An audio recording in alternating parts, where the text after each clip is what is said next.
நம்ம வந்து ரொம்ப நாளாக வாழ்க்கையில் இது நடக்காதா, இது நடந்துராதா அப்படின்றதுக்காக எல்லா எஃபர்ட்ஸும் போட்டு ஒரு விஷயத்துக்கு வந்து ட்ரை பண்ணுவோம். ஆனால் நம்ம எவ்வளோ ட்ரை பண்ணாலும் ஒரு சில விஷயம் நடக்கவே நடக்காது. அது நடக்கணும் அப்படின்னு இருக்கப்போ தான், எழுதி வச்சிருக்கப்போ தான் நடக்கும். அது மாதிரி ஒரு விஷயம் தான் இந்த திருப்பதி.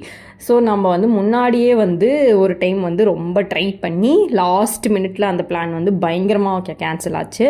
அதனால இந்த டைம் வந்து பிளான் பண்ணதுலேருந்தே ஒரு மாதிரி நடந்து முடிகிற வரைக்கும் நம்ம வந்து அது நடக்குது அப்படின்னு நம்ப வேணாம். That is good for our mental health அப்படின்னு வந்து ஒரு காம் டவுன் மனநிலையில் நாங்கள் வந்து ஆனால் இந்த வாட்டி திருப்பதிக்கு சக்ஸஸ்ஃபுல்லி போயிட்டு வந்து திரும்ப வந்துட்டோம். அதுவே ஒரு பெரிய ஆனந்தம் தான்.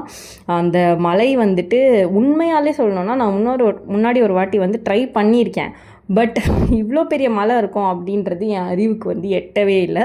நான் எதுவும் விலாகோ இல்லை ரொம்ப சின்ன வயசில் போனதுனால எனக்கு தெரியவும் இல்லை.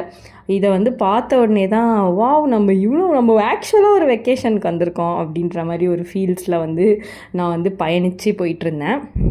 ஸோ கதை சுருக்கம் சொல்லணுன்னா, நாங்கள் வந்து 300 ருபீஸ் டிக்கெட் இருக்குல்ல, அது புக் பண்ணிவிட்டு ஒரு 3 months முன்னாடியே புக் பண்ணிவிட்டு அதில் தான் வந்து போயிட்டு வந்தோம்.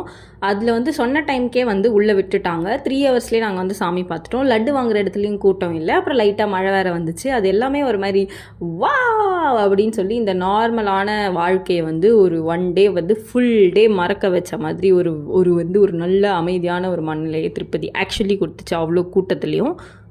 அப்புறம் நம்மளுக்கு வந்து எதிர்பார்க்காம நிறையா சர்ப்ரைசிங் மொமெண்ட்ஸ் நடக்கும். லைக் எக்ஸைட்டிங்காக வந்து நடக்கும். அதில் ஒன்று தான் வந்து திருப்பதி இப்படி இருக்குமா அப்படின்னு தெரியாமல் போய் மலையை பார்த்து ஆச்சரியப்படுற மாதிரி. திடீர்னு வந்து நைட்டு சாப்பாடு சாப்பிட்ட உடனே சரி ஓகே மேலேயே தங்கணுமா, நம்ம வீட்டுக்கே போயிடலாம், கீழே போயிட்டு பார்த்துக்கலாம், ஒரு மாதிரி பிளானே பண்ணாமல் அது பாட்டுன்னு வாழ்க்கையை வந்து நம்ம நடக்க விட்டோம் அப்படின்னா அது ரொம்ப எக்ஸைட்டிங்காக இருக்கும். சம்டைம்ஸ் அது வந்து அடி கொடுக்கும், but most of the times அது வந்து எக்ஸைட்டிங்காக இருக்கும். அந்த மாதிரி நாங்கள் வந்து நைட்டில் அந்த மலையை பார்க்குறதுக்கான வாய்ப்பு வந்து எதிர்பார்க்காம எங்களுக்கு கிடச்சிது. அந்த நிலா வெளிச்சத்தில் ரொம்ப சூப்பராக இருந்துச்சு. டிரைவர் அண்ணா வந்துட்டு ஆனால் ரைடு கூட்டு போகிற மாதிரி ஓட்டிகிட்டு வந்தாங்க. But still it's not safe. ஆனாலும் அது ஜாலியாக இருந்துச்சு அந்த மலையை நைட்டில் பார்க்கும்போது. எல்லா ட்ரிப்பும் மாதிரியும் தான். அது முடியும் போது ஒரு மன நிறைவோட, மூஞ்சில் நிறைய டயர்டோட அப்படியே போய் வீட்டில் வந்து எல்லாத்தையும் ஃப்ரெஷ் பண்ணிவிட்டு ஒரு தூங்குற அந்த சுகம் இருக்கே.